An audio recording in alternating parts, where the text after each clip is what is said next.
Bonjour, aujourd'hui nous nous retrouvons pour parler du SemExpert Dry. Nous sommes à Wissembourg, dans le nord du Bas-Rhin, sur une parcelle index pionnière de stress hydrique 4,5, c'est-à-dire un sol sableux et en non irrigué. Je suis Manon Meyer, agent technique terrain chez Pionnier. Nous allons nous poser 3 questions. La première question est: où positionne-t-on du maïs dry? La deuxième question est: quel est l'objectif du maïs dry? Et la troisième question est: comment fonctionne le maïs dry?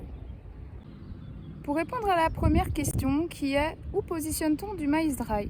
Donc le maïs dry se positionne sur des parcelles qui ont très peu de réserves utiles en eau, qui ont très peu de potentiel en maïs, sur lesquelles en général on met des cultures d'hiver telles que dans notre région en Alsace, blé, orge ou colza. Le fait de positionner un maïs dry dans la rotation des cultures d'hiver permet de couper les cycles des adventices, identiques à une culture d'hiver, en diminuant toutes les charges, que ce soit les semences, l'engrais et encore le séchage. À la troisième question qui est: comment fonctionne le maïs dry? Le maïs dry est un maïs très précoce que l'on sème le plus tôt possible, dès que les conditions sont idéales au printemps, de manière à ce qu'il fleurisse avant les coups de chaud de fin juin et d'assurer sa fécondation puis son remplissage par la suite. Enfin, on récolte le maïs dry le plus proche des 15% d'humidité afin de diminuer au plus bas les frais de séchage. L'objectif de l'agriculteur sur cette parcelle en positionnant un maïs dry est de couper le cycle des adventices. L'agriculteur a choisi la variété P8521.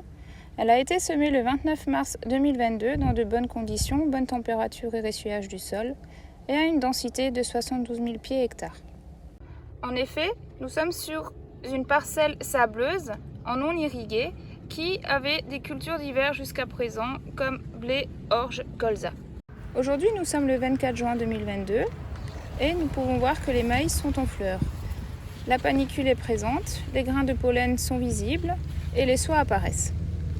Les autres maïs aux alentours, quant à eux, ne sont pas encore en fleurs.